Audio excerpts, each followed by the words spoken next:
اعوذ باللہ من الشیطان الرجیم بسم اللہ الرحمن الرحیم۔ برادران عزیز و معزز خواتین، آج کی اس نشست میں عبادات ظاہر کرنے کی رخصتوں کا بیان ہوگا۔ جان لیجئے، ریاکاری سے نجات اور اخلاص کا فائدہ اعمال کو پوشیدہ رکھنے ہی میں ہے،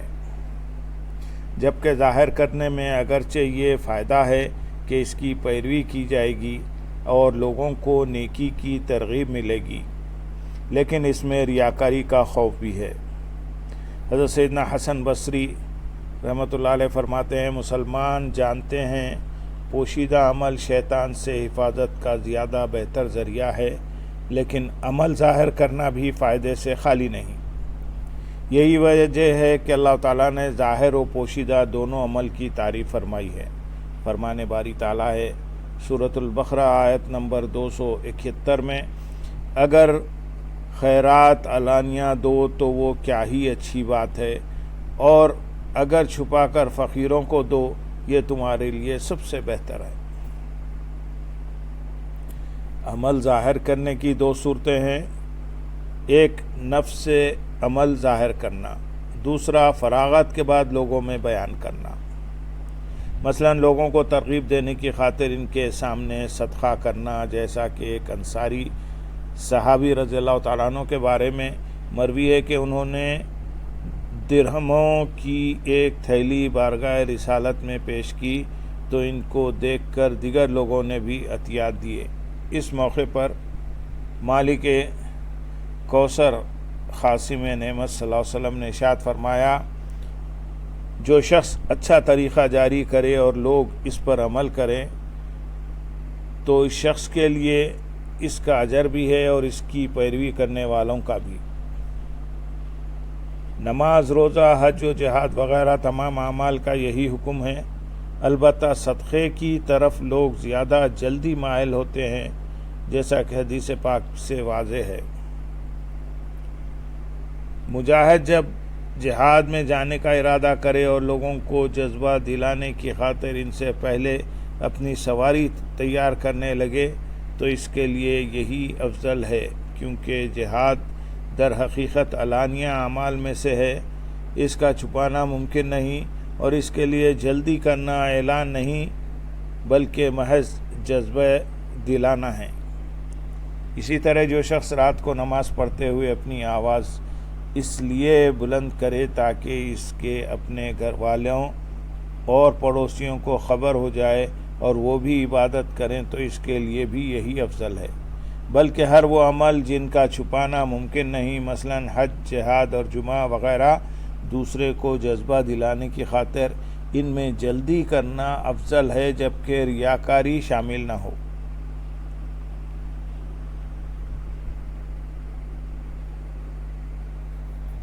جن اعمال کا چھپانا ممکن ہے، مثلا نماز و صدقہ، ان کا حکم یہ ہے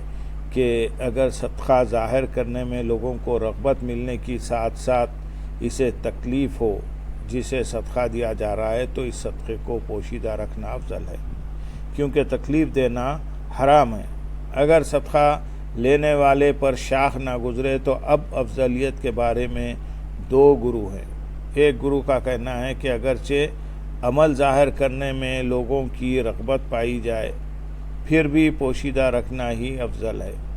دوسرے گروہ کا کہنا ہے کہ ایسا علانیہ عمل جس کی پیروی نہ کی جائے اس کے مقابلے میں پوشیدہ عمل افضل ہے،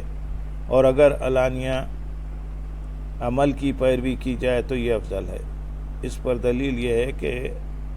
اللہ عز و جل نے انبیاء اکرام علیہ السلام کو اعمال ظاہر کرنے کا حکم فرمایا اور انہیں منصب نبوت کے ساتھ خاص فرمایا تاکہ ان کی پیروی کی جائے، اور ان کے بارے میں افضل عمل سے محرومی کا گمان کرنا ہرگز جائز نہیں۔ سرکار دو عالم صلی اللہ علیہ وسلم کی یہ حدیث پاک بھی اسی پر دلالت کرتی ہے کہ جو نیک عمل جاری کرے اس کے لیے اس کا ثواب بھی ہے اور جو اس پر عمل کرے اس کا بھی۔ ایک حدیث پاک میں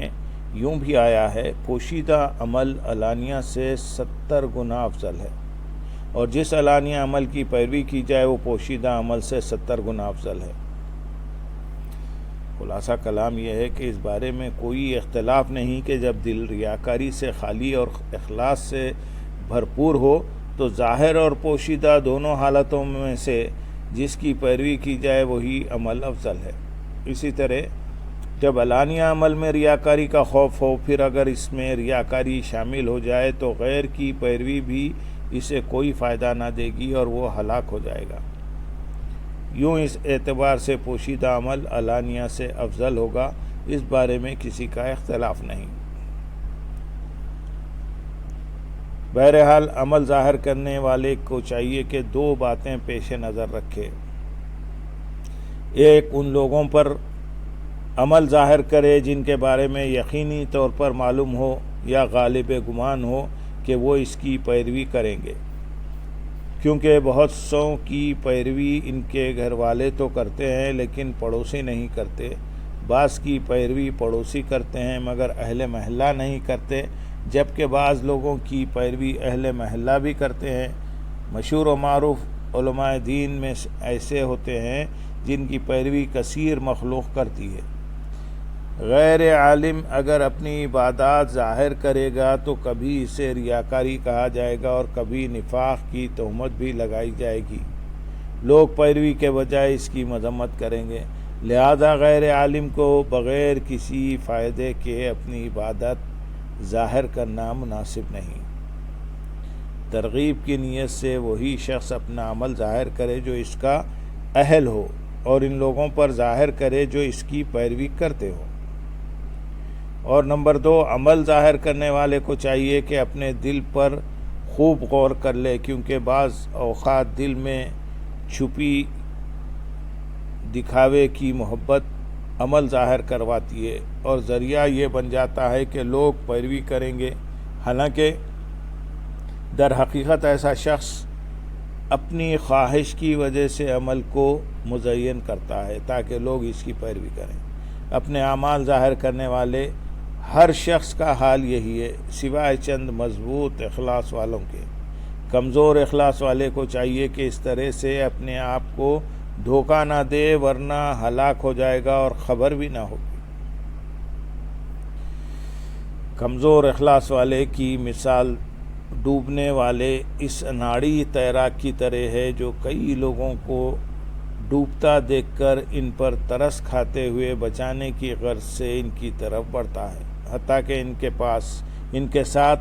خود بھی ہلاک ہو جاتا ہے۔ دنیا کے پانی میں ڈوبنے کی تکلیف چند لمحوں کی ہوتی ہے، کاش ریاکاری سے ہلاک ہونے والے کا حال بھی ایسا ہی ہوتا، مگر اس کا عذاب تو طویل مدت تک رہنے والا ہے۔ یہی وہ مقام ہے جہاں عالم کہلانے والے اور عبادت گزاروں کے قدم پھسل جاتے ہیں، کیونکہ وہ عمل ظاہر کرنے میں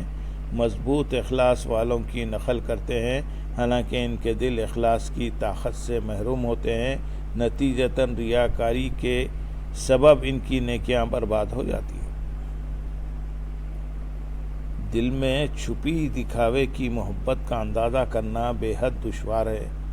اسے جانچنے کا ایک طریقہ یہ ہے کہ انسان اپنے آپ کو مخاطب کر کے کہے، اگر تو اپنے عمل کو پوشیدہ رکھے حتیٰ کہ لوگ تیرے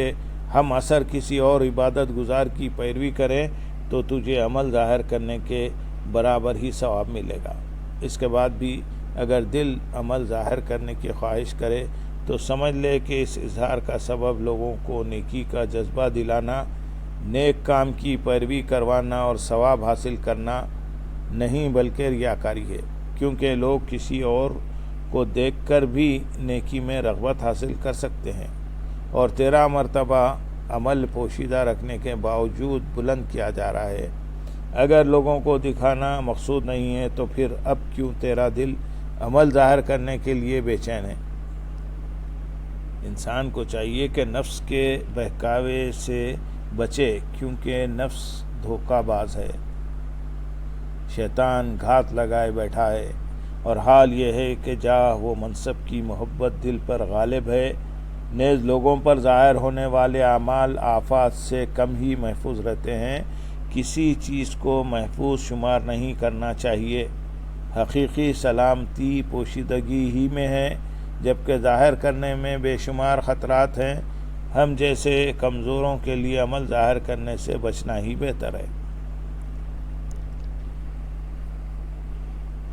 عمل ظاہر کرنے کی ایک صورت یہ بھی ہے کہ فراغت کے بعد اسے لوگوں میں بیان کیا جائے۔ اس کا بھی وہی حکم ہے جو پہلی صورت یعنی نفس سے عمل ظاہر کرنے کا ہے، بلکہ اس میں خطرہ زیادہ ہے، کیونکہ زبان سے مبالغہ آرائی کرنا بہت آسان ہے اور بڑے بڑے دعووں سے نفس بھی خوش ہوتا ہے، مگر اس کے حکم میں پہلی صورت کے مقابلے میں اس اعتبار سے کچھ نرمی ہے کہ اس میں زبانی اظہار میں ریاکاری شامل ہو بھی جائے پھر بھی عمل فاسد نہیں ہوتا،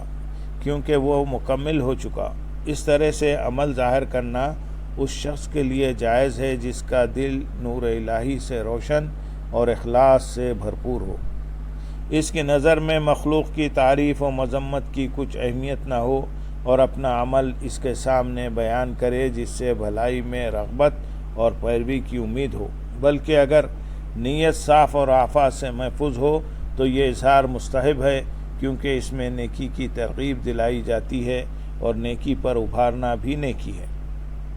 اسلاف کرام رحمۃ اللہ علیہم کے بارے میں اسی طرح کی کئی روایات موجود ہیں۔ حضرت سیدنا سعید بن معاذ رضی اللہ تعالیٰ عنہ فرماتے ہیں، جب سے میں نے اسلام قبول کیا ہے نماز میں مجھے غیر کا خیال تک نہیں آیا۔ جس بھی جنازے میں شریک ہوا اس سے کیے جانے والے سوال و جواب کے بارے میں ہی سوچتا اور حضور سرکار دو عالم صلی اللہ علیہ وسلم سے جو کچھ سنا اسے سچ و حق جانا۔ امیر المومنین حضرت سیدنا عمر فاروق رضی اللہ تعالیٰ عنہ نے فرمایا، مجھے کچھ پرواہ نہیں کہ میری صبح تنگی کی حالت میں ہوتی ہے یا خوشحالی میں، کیونکہ میں نہیں جانتا کہ میرے لیے ان میں سے کیا بہتر ہے۔ حضرت سیدنا عبداللہ بن مسعود رضی اللہ تعالیٰ عنہ کا فرمان ہے، میں نے جس حال میں بھی صبح کی کبھی بہتر حالت کی آرزو نہ کی۔ امیر المومنین حضرت سیدنا عثمان غنی رضی اللہ تعالیٰ عنہ فرماتے ہیں، میں نے کبھی گانا گایا نہ کبھی جھوٹ بولا، اور جب سے رسول اللہ صلی اللہ علیہ وسلم سے بیعت کی ہے کبھی اپنے سیدھے ہاتھ سے شرمگاہ کو نہیں چھوا۔ حضرت سیدنا شداد بن اوس رضی اللہ تعالیٰ عنہ فرماتے ہیں،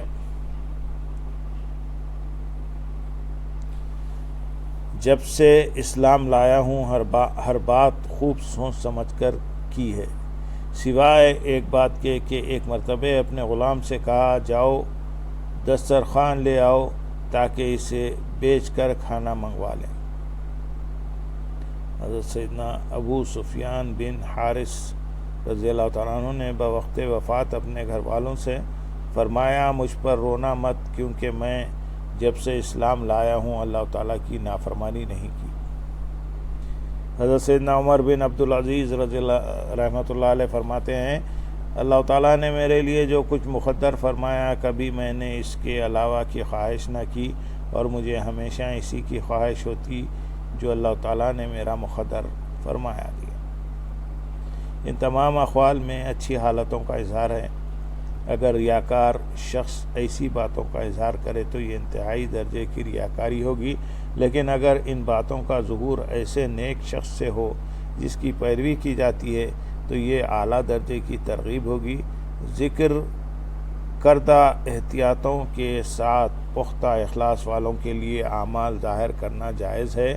جبکہ نیت یہ ہو کہ لوگ اس کی پیروی کریں۔ انسانی فطرت چونکہ غیر کی مشابہت و پیروی کو پسند کرتی ہے تو اس پر پابندی لگانے کی حاجت نہیں، بلکہ اگر کوئی شخص بطور ریاکاری اپنا عمل ظاہر کرے اور لوگ اس کے ریاکار ہونے کو نہ جانتے ہوں تو اس میں بھی لوگوں کے لیے بہت سی بھلائی ہے، اگرچہ ریاکار کے لیے برائی ہے۔ کتنے ہی مخلص بندے ہیں جنہیں ان لوگوں کی پیروی کرنے سے اخلاص حاصل ہوا، جن کے بارے میں اللہ تعالیٰ جانتا ہے کہ وہ ریاکار ہیں۔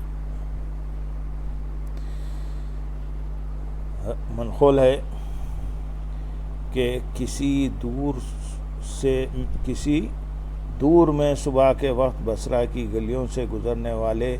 کو گھروں سے قرآن پاک پڑھنے کی آواز سنائی دیتی تھی۔ کسی نے ریاکاری کی باریکیوں پر ایک کتاب لکھی تو لوگوں نے اونچی آواز سے تلاوت کرنا بند کر دی، جس کی وجہ سے تلاوت قرآن میں لوگوں کی رغبت کم ہو گئی۔